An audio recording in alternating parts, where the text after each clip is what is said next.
ایسا بچہ پیدا ہونے والا کہ اگر وہ جب اس کو اتنا احساس ہوگا، اگر اس نے کسی جنازے یا کسی بوڑھے شخص کو دیکھ لیا تو اتنا غمگین ہوگا، دکھی ہوگا کہ وہ بادشاہ چھوڑ کے جنگل میں چلا جائے گا۔ بنی اسرائیل میں جب جبرائیل ایک دن آتے ہیں آپ اس کے پاس، ایک چوراہے کے پاس، کہتے ہیں بتاؤ جبرائیل کہاں ہے؟ وہ زمین پہ لکیریں لگاتا ہے اور کہتا ہے کہ اس وقت مشرق میں بھی نہیں ہے، مغرب میں بھی نہیں ہے، شمال میں بھی نہیں ہے، جنوب میں نہیں۔ کہتے کہاں ہے؟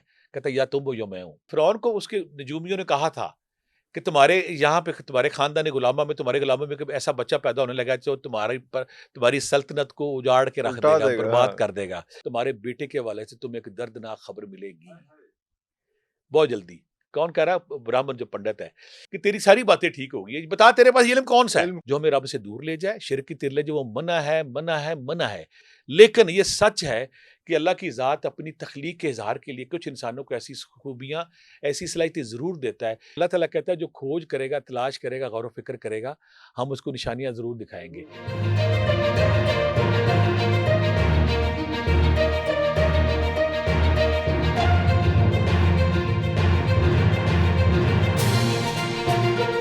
پروفیسر عبداللہ بھٹی صاحب، بہت شکریہ ایک دفعہ پھر آپ کے ٹائم کا۔ آپ کو ہم جب زحمت دیتے ہیں آپ تشریف لے آتے ہیں۔ آج کا پروگرام تھوڑا سا چاہ رہے ہیں کہ تھوڑا سا مختلف ہو، ان چیزوں سے جو روحانی چیزیں ہیں ان سے ہم باہر نکلیں اور ایک اور کسی چیز کی طرف جائیں جو کہ ہے نمبرز، نیمرولوجی۔ اس کے بارے میں بہت لوگ بات کرتے ہیں لیکن باقی بہت سے لوگ ڈراتے بھی ہیں کہ یار نہیں، اس پہ نہیں جانا، یہ اسٹڈی بڑی عجیب قسم کی ہے اور شاید یہ منع کی گئی ہے، اس قسم کی چیزیں۔ اس کے بارے میں سب سے پہلے تو یہ بتائیے کہ نیمرولوجی کا علم کیا ہے اور یہ کیا اس کی اجازت ہے، کیا کرنا اعوذ چاہیے باللہ من نہیں کرنا الشیطان چاہیے؟ الرجیم، بسم اللہ الرحمن الرحیم۔ اس میں کوئی شک نہیں، ایسا ہر وہ علم جو خدا سے دور لے جائے یا ہائے، شرک کی طرف لے جائے، اس سے ہمیں دور رہنا چاہیے۔ دور رہنا چاہیے۔ یعنی کہ ایسا ہر علم، ایسا ہر کوئی چیز جو ہمیں خدا کی شرک کی طرف لے جائے، ہر مسلمان کو اس سے دور رہنا چاہیے۔ دور ایک بات۔ رہنا دوسری بات، چاہیے۔ اگر آپ یہ کہیں کہ ایسے علوم دنیا میں تھے کہ نہیں، تو اس کے لیے میں مثال یہ دوں گا، جب مہاتما بدھ دنیا میں پیدا ہونے لگا نا، تو اس سے پہلے نجومی نے پتہ کہا تھا، جو نیمرولوجی وہاں پہ تھے، کہ آپ کے گھر میں ایک ایسا بچہ پیدا ہونے والا ہے،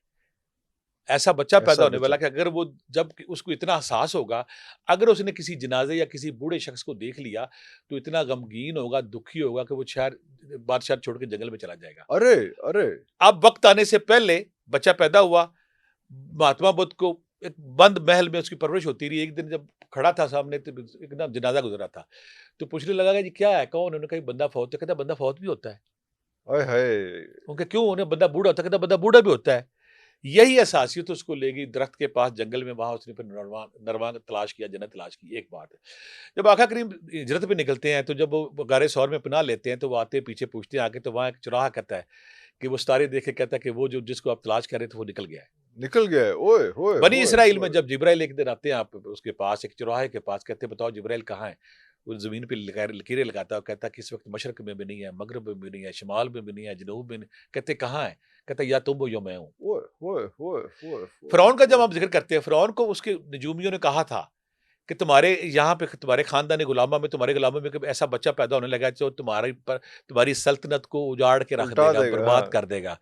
اس نے کیا کیا؟ اس نے کہا آج کے بعد کوئی جو بنی اسرائیل کے جو مرد ہے، کوئی اپنی بیوی کے پاس نہیں جائے گا۔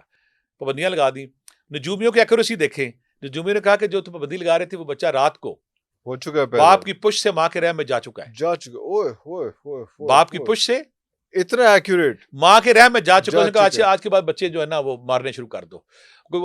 جب وہ آتے ہیں موسیٰ علیہ السلام کے گھر ماں کے پاس، وہ نشانیاں لگا جاتے ہیں، کہاں کس کے گھر میں پریگننٹ عورت ہے، اور وہ لگا جاتے ہیں۔ صبح آتے ہیں، جب نشانی لگا کے جاتے ہیں تو اسی دوران موسیٰ علیہ السلام دنیا میں آ جاتے ہیں۔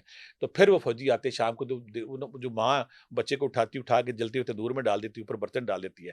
وہ گھر آتے ہیں کہ تم تو پریگننٹ ہی، بچہ کدھر گیا؟ تو تندور کی طرف اسی لیے نہیں جاتے کہ یہاں کون ہو سکتا ہے، یہ تو بچے کو بعد میں پالکی میں رکھا، اور پھر رب اپنا جلال کیسے دکھاتا ہے۔ اللہ، وہ بچہ حضرت آسیہ کے پاس، حضرت آسیہ اس کو پالتی ہیں، اور وہی پھر دریائے نیل کا جب وقت آتا ہے، دریائے نیل میں جب موسیٰ علیہ السلام اپنے لشکر کے ساتھ گزر جاتے ہیں اور جو فرعون ہے پتاسی کی طرح بہ جاتا ہے۔ دو کام۔ تیسری بات ہے کہ جو بہت بڑا بادشاہ تھا امیر تیمور۔ امیر تیمور جب دنیا کو فتح کرتا کرتا دلی پہنچا نا، دلی اس نے 15-20 دن ہو گیا اس نے اثار کیا ہوا تھا، تو ایک دن وہ دلی فتح نہیں ہو رہا تھا، اچانک نا اس فصیل پہ برہمن آتا ہے، گارنی گارنی ہورتا اس کا نام تھا، کہتا ہے کہ تم واپس چلے جاؤ، اگر تم واپس نہیں جاؤ گے تمہارے ساتھ کچھ واقعات ہوں گے۔ اوئے، وہ کہتا کہ بڑا جلالی تھا اور بڑا متکبر تھا امیر تیمور۔ کہتا کیا کر لو گے؟ کہتا اگر تمہارے بہت جلدی تمہارے بیٹے کے حوالے سے تمہیں ایک دردناک خبر ملے گی، ہائے ہائے، بہت جلدی۔ کون کہہ رہا ہے؟ برہمن جو پنڈت ہے. اور ایک بات دوسری, اگر تم فتح کرتے ہو اس کو تو تمہاری عمر 7 سال کم ہو جائے گی. اگر تم فتح کرنے کے بعد ایک ایسی بیماری پھوٹے گی, تم دوڑ کے یہاں سے بھاگو گے. کچھ دن گزرتے ہیں تو اچانک اسے پتا چلتا ہے کہ اس کا جو بیٹا ہے نا, اس کو پیچھے ملتان کے قریب جنگ میں مار دیا گیا ہے, اس کو شہید کر دیا گیا. تو وہ قاصد اسے بتاتا ہے کہ وہ ڈر جاتا, پریشان ہوتا ہے, لیکن پھر بھی کہتا ہے میں نہیں دیکھنا, مجھے فتح کرتا ہے.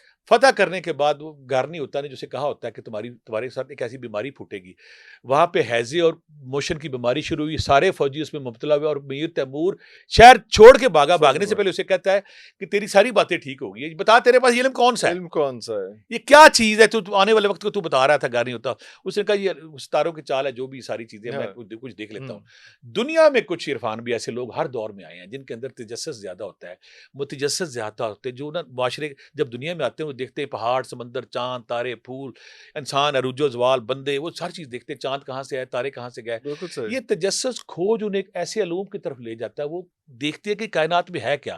قرآن پاک سورہ 28 جو سورہ جن کی 28ویں آیت میں نے جب دیکھی, اللہ تعالیٰ فرماتے ہیں کہ ہم نے ہر شے کو عدد میں رکھا ہے, عدد میں رکھا ہے, اور جوڑے میں رکھا ہے, جوڑے میں. اور دوسری بات ایک اور جگہ میں حیران, فیثاغورث جو ہے بہت بڑا ریاضی دان, وہ کہتا ہے کہ اس کائنات پہ اگر حکومت ہے تو اعداد کی ہے. اللہ افلاطون جو یونان کا جو ماسٹر اعظم تھا, وہ کہتا ہے کہ اگر کوئی علم کی مراحل پہ جاتا تو علم الاعداد اس کو سمجھ آتے ہیں, اس کو سمجھ آتا. یعنی کہ میں جب اس دنیا میں پھر کہتا ہوں کہ ایسا وہ ہر وہ علم جو ہمیں رب سے دور لے جائے, شرک کی طرف لے جائے, وہ منع ہے, منع ہے, منع ہے. لیکن یہ سچ ہے کہ اللہ کی ذات اپنی تخلیق کے اظہار کے لیے کچھ انسانوں کو ایسی خوبیاں, ایسی صلاحیتیں ضرور دیتا ہے کہ وہ آنے والے پردے کے اس پار ضرور دیکھ لیتے ہیں.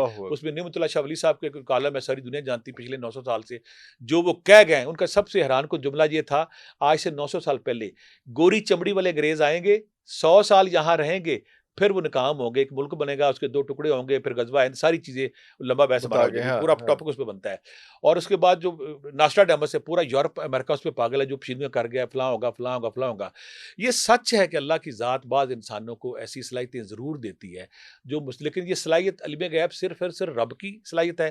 کسی وقت نیوٹن کو, آئنسٹائن کو, علامہ اقبال کو, فیض کو, غالب کو انٹیوشن دے کے وہ انفارمیشن اتار دیتا ہے, لیکن یہ صلاحیت اس کی ہے. لیکن یہ ضرور ہے کوئی بھی متجسس بندہ, کوئی بھی روحانی بندہ جب رب کے سفر کی طرف چلتا ہے, اس کو حیرت ہوتی ہے, تجسس ہوتی ہے, کھوج ہوتی ہے, کیا ہے, کیا ہے, کیا ہے.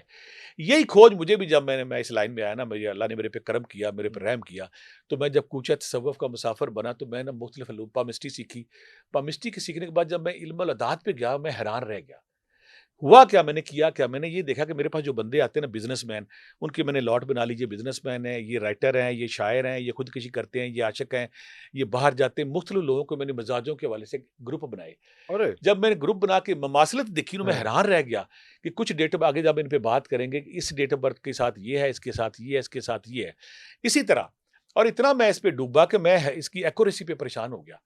جیسے نعمت اللہ شاہ ولی اللہ ایکوریسی کرتے ہیں کہ مغل آئے, بابر آئے گا, تیمور آئے گا, فلاں آئے گا, بندے کا سر چکرا رہا تھا جیسے اس کے سامنے فلم چل رہی تھی. جب میں اس کی ایکوریسی پہ گیا تو میں پھر یہاں اپنے دیکھنے والوں کو بہت سارے ہمارے کو غلط فہمی نہ ہو جائے, علم غیب صرف اور صرف رب کو ہے, لیکن اللہ تعالیٰ کہتا ہے جو کھوج کرے گا, تلاش کرے گا, غور و فکر کرے گا, ہم اس کو نشانیاں ضرور دکھائیں گے. تو نمرولوجی اگر آپ جب اس پروگرام کو دیکھیں گے, دیکھنے کے بعد جب اپنے دائیں بائیں دیکھیں گے, نمبر کس طرح آپ کی زندگی میں حرکت کرتے ہیں, نمبر کس طرح عروج و زوال کی طرف جاتے ہیں, اور پھر اس کا توڑ بھی بتائیں گے. میرا زندگی کا مقصد ایک ہی ہے کہ اگر میرے پاس کوئی چیز آ گئی ہے, اس کو انسانی فلاح کے لیے کیسے استعمال کیا جائے, انسانوں کو کیسے ریلیف دیا جائے. مثلا ایک بندہ بزنس کا ہے, ایک بندہ کاروباری ہے, اس کو بتایا جائے کہ تمہاری ذات کی یہ خوبیاں ہیں, تمہاری ذات کی یہ ناکامیاں ہیں, تمہاری یہ ٹرمنگ ہونے والی, جب ٹرمنگ کرو گے پھر تم کامیاب ہو جاؤ گی.